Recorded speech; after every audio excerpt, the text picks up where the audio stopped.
पर्यावरण अंगे जागृति लाववाना उद्देश्य साथे गुजरात प्रदूषण नियंत्रण बोर्ड सरीगाम અને સરીગામ ઇન્ડસ્ટ્રીઝ એસોસિએશનના સંયુક્ત ઉપક્રમે સરીગામ SIA કચેરી ખાતે પ્લાસ્ટિક પ્રદૂષણનો અંત થીમ પર કાર્યક્રમનું આયોજન કરવામાં આવ્યું હતું, જેમાં GPCB વિભાગના અધિકારી AO ત્રિવેદી, SIAના પ્રમુખ Nirmal Dudhane, secretary Kaushik Patel, adviser committee chairman Shrish Desai, SIAના અન્ય હોદ્દેદારો અને મોટી સંખ્યામાં ઉદ્યોગપતિઓ ઉપસ્થિત રહ્યા હતા।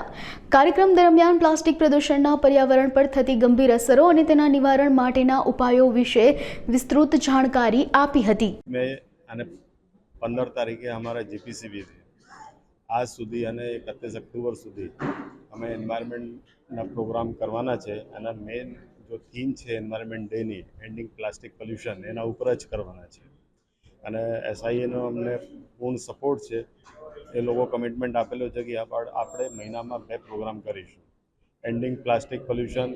એના લીધે આજે અમે EPRનું એક્સટેન્ડેડ પ્રોડ્યુસર રિસ્પોન્સિબિલિટી જેમાં PIVOsની રિસ્પોન્સિબિલિટી ફિક્સ કરેલી છે ગવર્મેન્ટ ઓફ ઇન્ડિયા દ્વારા, એના ઉપર એક પ્રેઝન્ટેશન નાનકડો પ્રેઝન્ટેશન રાખેલો છે અને લોકોમાં કચરા પ્લાસ્ટિક કચરા વાતાવરણમાં ના ફેંકે અને ના નાખે એની અવેરનેસ માટે એ પ્રોગ્રામ છે। તો આમાં શું છે કે પબ્લિકમાં આપણા લોકો જ છે અને એનો ઇફેક્ટ આપણે જ થવાનું છે અને જે ટેકનોલોજી આપણી પાસે અવેલેબલ છે એનું પ્રેઝન્ટેશન આજે થાય છે, જેમાં recycle, reduce, reuse, even paper ઇન્ડસ્ટ્રીમાં ઘણા બધા બોઇલરને અમે પ્લાસ્ટિક બાળવાની એક પરમિશન આપેલી છે, જે નીરીની સ્ટડી રિપોર્ટ પછી આપેલી છે, જેથી પ્લાસ્ટિકનો જેટલું દૂષણ છે એ અમે ઉચકી તો લઈશું, સેગ્રીગેટ પણ કરી લઈશું, પણ જશે ક્યાં? તો એના માટે either it should be recycle or it should be burned at proper temperature, pressure with proper technology. આ અમારો હેતુ છે, એના માટે જ અમે આજે એ પ્રોગ્રામ EPRનો program Nirmal Vasundhara private limited મારફતે રાખેલું છે, એનું પ્રેઝન્ટેશન પણ હમણાં છે। Thank you very much.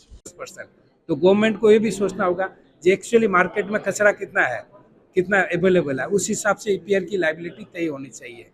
आने वाले समय में हमारा देश प्लास्टिक इंडस्ट्री खाली इसका नहीं, जीविका का बहुत बड़ा उपार्जन है, साधन है।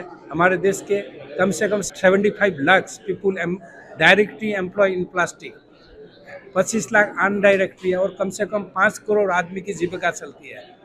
भारत सरकार ऑलरेडी 6 महीना पहले 10 नेशनल पार्क, प्लास्टिक पार्क का गठन किया है, गठन करने के लिए अनुमति दी है।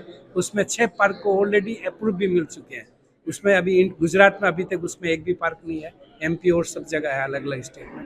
तो आने वाले समय हम प्लास्टिक के उत्थान के साथ साथ प्लास्टिक कैसे प्रदूषण को दूर किया जाए, इसके लिए हमको आगे आके सोचना पड़ेगा। सरकार का हम सभी, हमारी संस्था है, रेगुलेटरी एजेंसी है, उसके साथ साथ सरकार को के साथ साथ इंडस्ट्री और पब्लिक सब भी आगे आएगी तो हम प्रदूषण मुक्त हो सकेंगे सही में।